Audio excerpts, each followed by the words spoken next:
Setiap orang boleh menjadi pemimpin di Indonesia. Itu tujuan terakhir. Itu tujuan terakhir. Setelah kafir tidak dibicarakan lagi di Indonesia dan sudah tidak ada lagi kata-kata kafir, maka nanti siapapun saja boleh memimpin di Indonesia ini. Saya ingatkan kepada umat Islam, selama umat Islam mayoritas, dengar, selama umat Islam mayoritas, haram memilih pemimpin kafir. Bikin viral biar saya ditangkap, bukan nantang. Sudah tua saya ingin husnul khotimah. Jangan gara-gara tua saya berubah pikiran. Selama umat Islam mayoritas, haram memilih pemimpin yang kafir, yang tidak beragama Islam. Haram.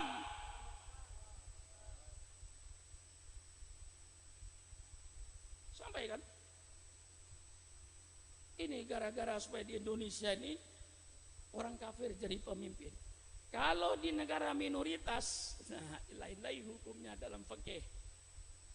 Kalau kita minoritas, kita berada di Spanyol, kita berada di Belanda, kita minoritas, tidak dilarang memilih pemimpin yang kafir.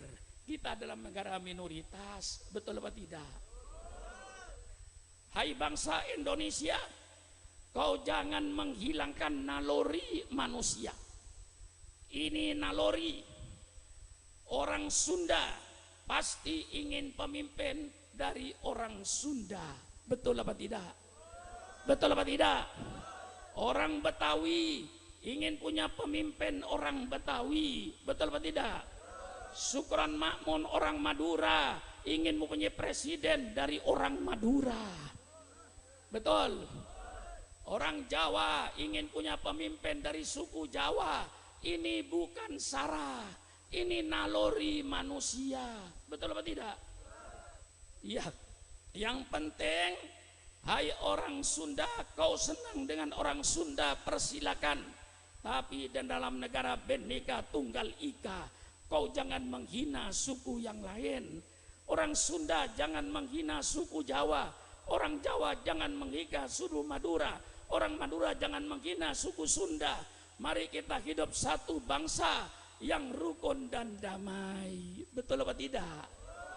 Tapi tidak menghilangkan kalau orang Madura ingin mempunyai pemimpin dari orang Madura.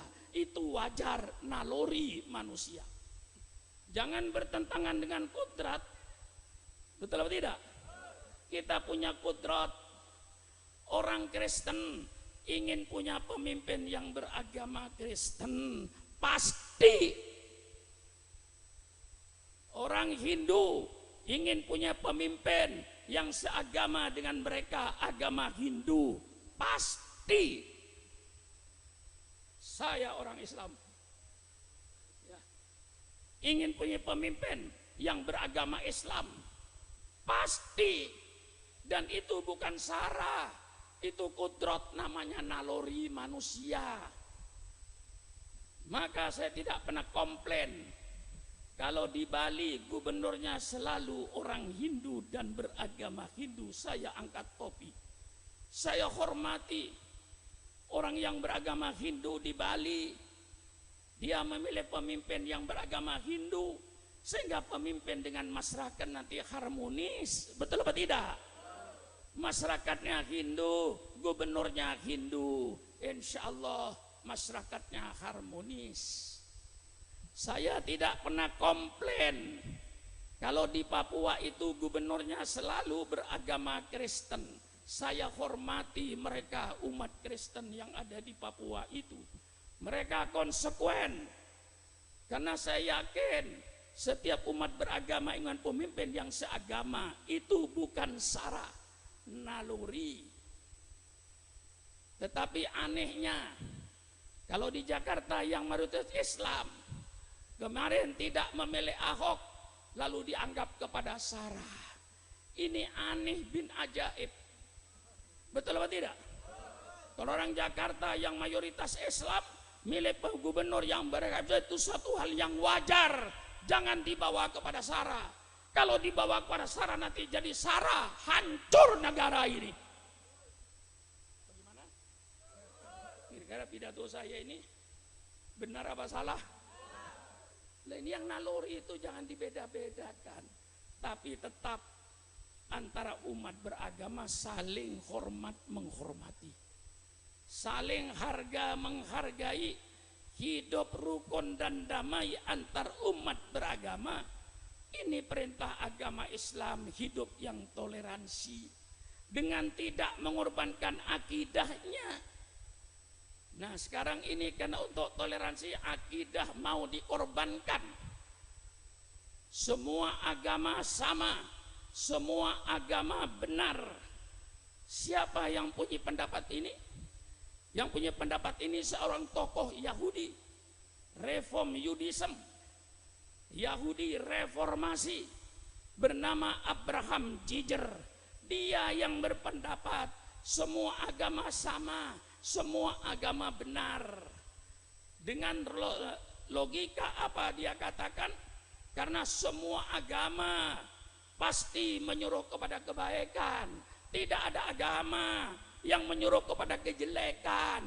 Oleh sebab itu semua agama sama, semua agama benar dalam rangka memurtadkan generasi muda Islam. Generasi muda Islam yang tidak belajar agama, misalnya di pesantren, agamanya cuma setengah-setengah. Lalu ada kiai berpidato semua agama sama, semua agama benar. Untuk apa saya beragama Islam pakai subuhan tiap pagi? Toh kata kiai semua agama sama, semua agama benar. Inilah Kiai Sontoloyo.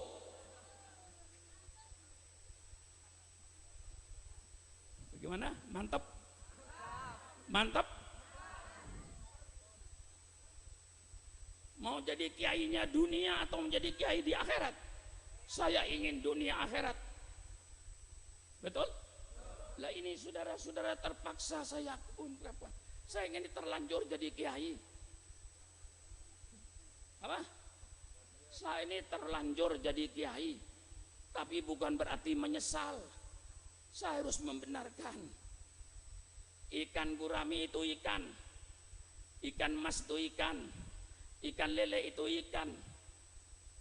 Ikan bandeng itu ikan. Apakah semua ikan itu sama? Apakah semua ikan itu sama? Tidak sama. Ikan emas lain, ikan bandeng lain, ikan gurami lain. Kalau agama dikatakan semua agama sama, saya minta tolong tunjukkan, hai kiai-kiai yang berkata semua agama sama, samanya di mana?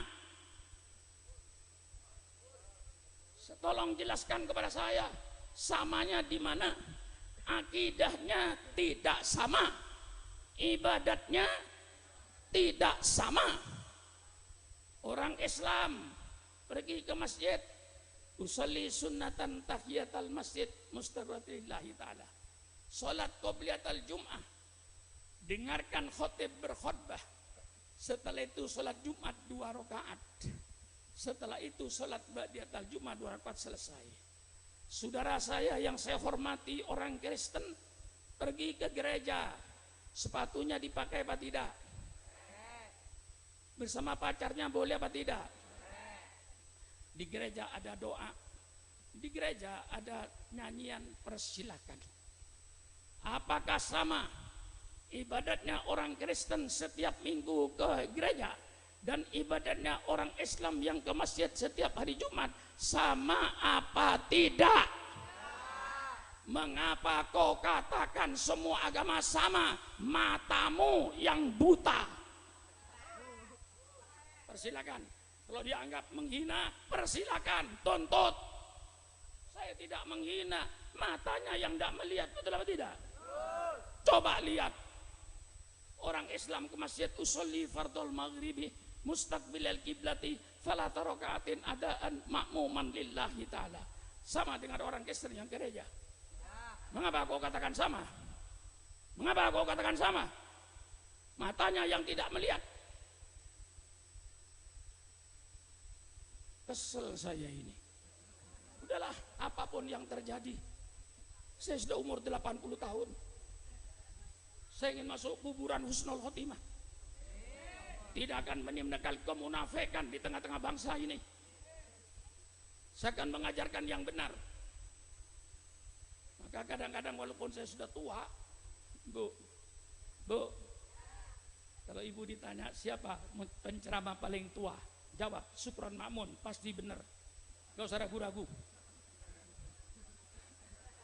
Kiai-kiai yang ada di samping saya tanya tadi, berapa umur kiai?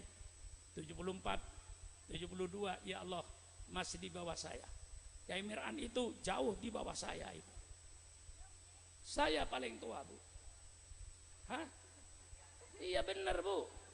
Gak usah ragu-ragu kalau ditanya siapa penceramah paling tua seluruh Indonesia. Katakan Supron Makmun, pasti benar, Bu. Cuman kelihatannya gimana tuh, tua apa muda, Bu? Enggak, saya tanya yang benar. Enggak usah repot, mengapa sih? Tua apa muda? Yang bilang tua